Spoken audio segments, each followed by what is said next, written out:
Bonjour à tous, c'est Théo de Nouvelle Classe. Vous êtes en classe prépa et ça y est, c'est la reprise après quelques vacances bien méritées. Mais vous avez un point de blocage ou une méthode que vous n'avez pas bien compris. Eh bien, je vous propose de découvrir ensemble aujourd'hui une vidéo tirée du cahier de calcul qu'on a créé avec notre partenaire Vuibert.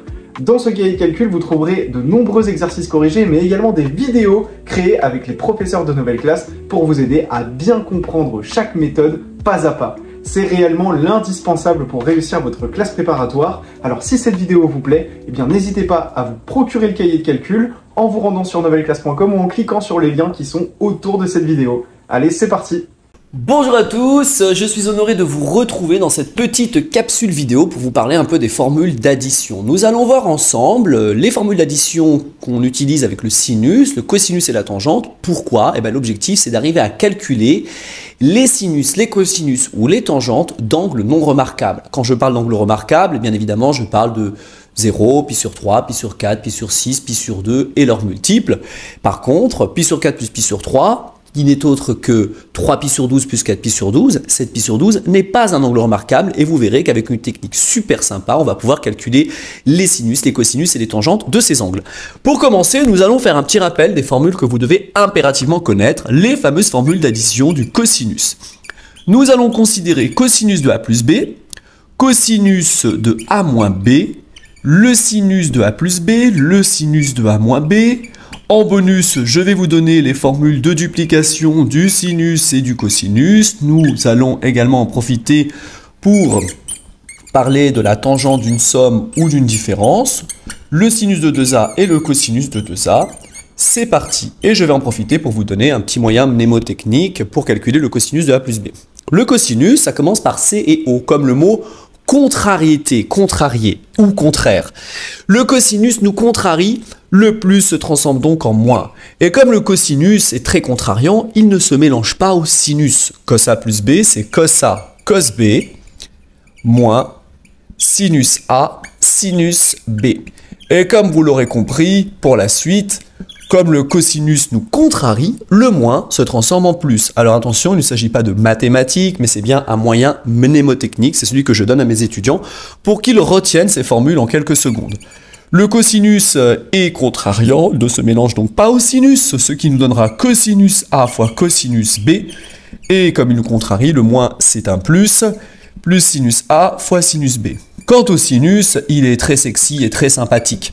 Le sinus ne nous contrarie donc pas, le plus reste un plus, et comme le sinus est très sociable, il va aller rencontrer le cosinus. Donc sinus de A plus B, c'est sinus A cosinus B, plus sinus B cosinus A. Et tout le monde est content. Ensuite, sinus de A moins B, c'est la même chose, le moins reste moins puisque le sinus ne nous contrarie pas, et le sinus étant très sociable, il va à la rencontre du cosinus, si bien que sinus de A moins B, c'est autre que sinus A cos B, moins sinus B cosinus A. Ces formules sont fondamentales, vous devez impérativement les maîtriser. On continue. Maintenant, le sinus de 2A, qu'est-ce que c'est? Eh bien, comme vous l'aurez compris, 2A s'écrit aussi A plus A. Je peux donc appliquer la formule du sinus de A plus B pour sinus A plus A, ce qui va me donner sinus A cos A plus sinus A cos A, c'est-à-dire 2 fois sinus de A cos A. C'est ce qu'on appelle la formule de duplication du sinus.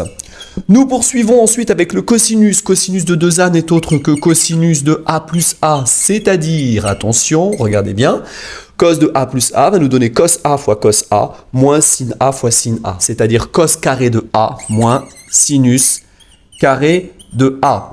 Et pour ceux qui ont appris leur formule de trigonométrie de base, vous devez certainement savoir que dans un cercle trigonométrique, on démontre aisément la relation qui dit que cos carré A plus sinus carré A, c'est toujours égal à 1.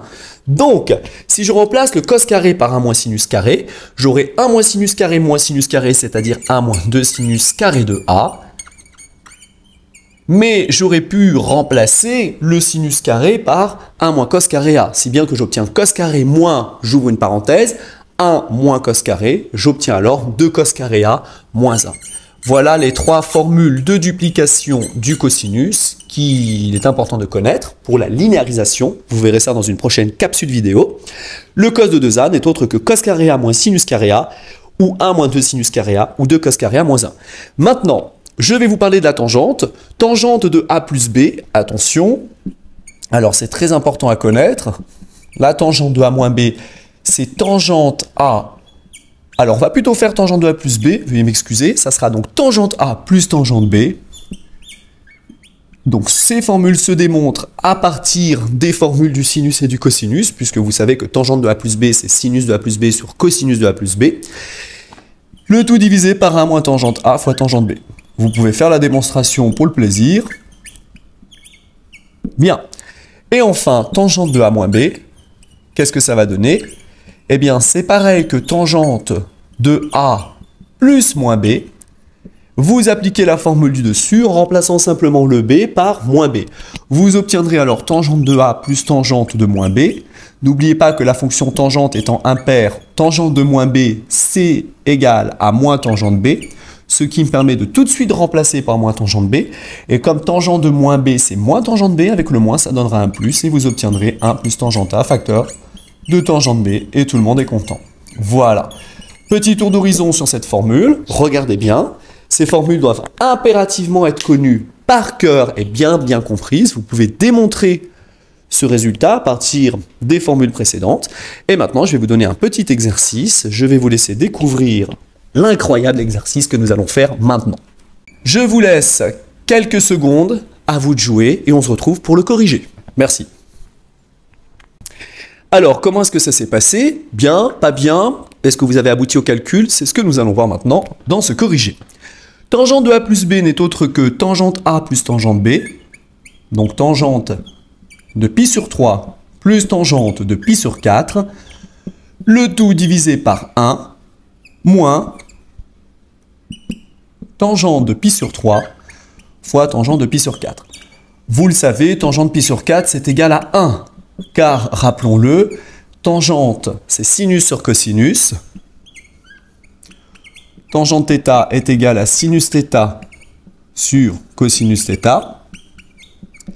Et puisque le sinus de pi sur 4 et le cosinus de pi sur 4 sont tous les deux égales à racine de 2 sur 2, tangente pi sur 4 est égale à 1. On va commencer par remplacer tangente de pi sur 4 par 1.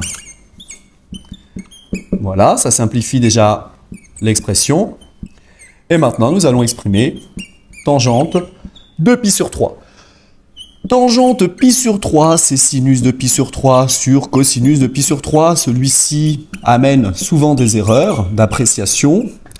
On confond le pi sur 3 avec le pi sur 6. Alors, petite technique, vous tracez un petit cercle trigonométrique.